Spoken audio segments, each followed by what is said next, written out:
As I've mentioned several times already, we are in the process of getting a new pastor, or discerning whether Tommy is going to be the new pastor. Let's be honest here. We've done one set of interviews with him already, which was really good, really positive. I think we all came out smiling, which I thought was a really positive thing.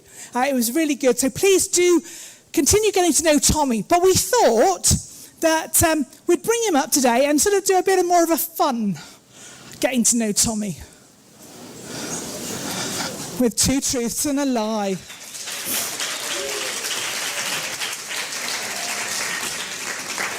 Could get used to the applause. I'll say you came out smiling. You weren't the one being drilled with all the questions. He was smiling, honestly. Honestly, he was smiling.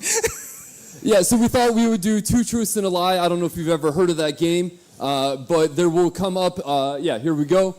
3 facts about myself that I thought might be interesting for you to know.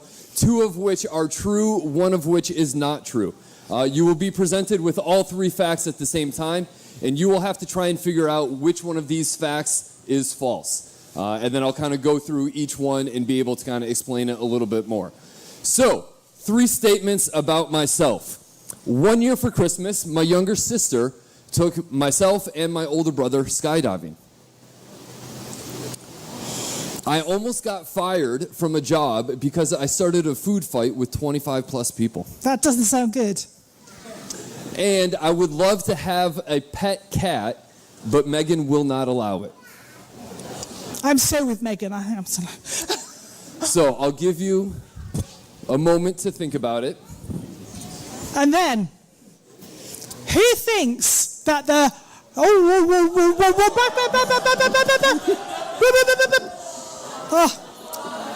So now maybe you have a 50-50 shot.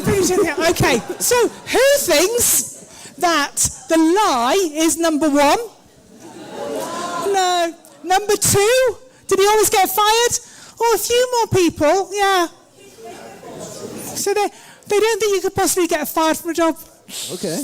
That's good. Or that Tommy would love to have a cat, but Megan just won't let him. All right. Go for it, Tommy. All right, so as you saw in that picture, yes, there was one time when my sister took my brother and I skydiving.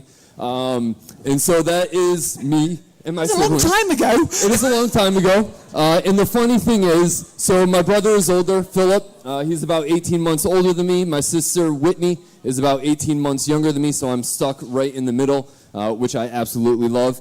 And one time for that year, my sister went to my mom and said, "Hey, Mom, I really want to tell my brothers and show my brothers how much I love them. What should I do for them for Christmas?" And somehow asking that question led to let's go skydiving. So the running joke in our family is nothing says I love you like let's go jump out of a plane.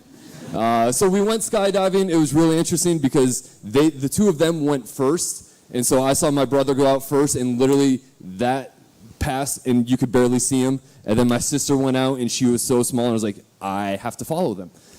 So yeah, I went skydiving. My brother Philip is married and lives in Texas. I actually got to marry him a couple years ago, and so that was really cool. He has 2 kids with his wife, and my sister lives in Florida.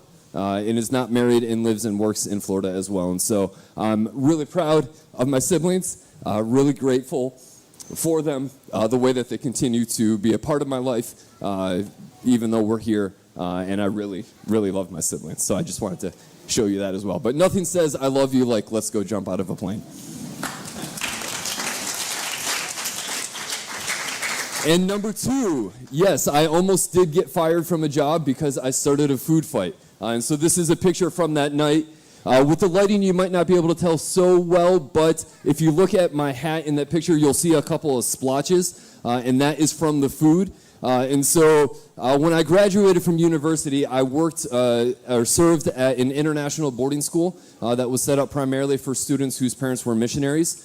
And so I got to experience kind of the expat life there and work with international students for 5 years. For the first 3 years that I was there, I was living in a dorm with the students. And in the dorm, there was usually anywhere from 21 to 25 boys aged 13 to 18, which for some people might sound like a nightmare. I absolutely loved it and had a blast being in the dorm for 3 years. And then for 2 years, I was a guidance counselor at the school as well.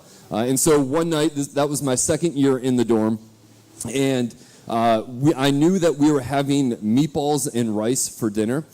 And so I hatched this big elaborate plan, and we served all of the students their meatballs and their rice. And there was probably about 300 meatballs, because I think it was probably closer to 30 or 35 people in the room. And this guy, Daniel, was standing across the room from me. And the dorm parents who were really in charge of the whole building, I was an RA, a resident assistant. It was the dorm parents' day off. And so I decided we're going to have a food fight. So I had Daniel. He was the only one in the room who knew what was going on. I said, hey, Daniel, stand up. And I said, Daniel, can I say something to you that I've always wanted to say? And I picked up a meatball, and I just chucked it at him, and I yelled food fight at the top of my lungs, and just chaos ensued for the next 10 minutes. And then I got in a lot of trouble the very next day. I did not get fired, but I got in a lot of trouble. But it was worth it. It's okay. And then the lie is cats. Yeah, I didn't know what to put up there. Megan absolutely loved cats. She says she would love to have a cat, but she doesn't like dogs. I would love to have a dog, and I don't like cats. So we both agree that neither of us gets what we want, and we're not going to have any pets. So I'm sorry for the people who do like cats. I have never met a cat that I like. So I apologize if you have a cat. I'm telling you right now, I will not like it. And then it will probably come to me, right? Cats are kind of the type of animal, they know when you don't like them, and so they want to cuddle up to you even more so because they know you don't like them. And that always happens with me and cats. So those are 3 facts, and I think we're going to do it again next week. We're going to do something similar. Something similar next week. All right.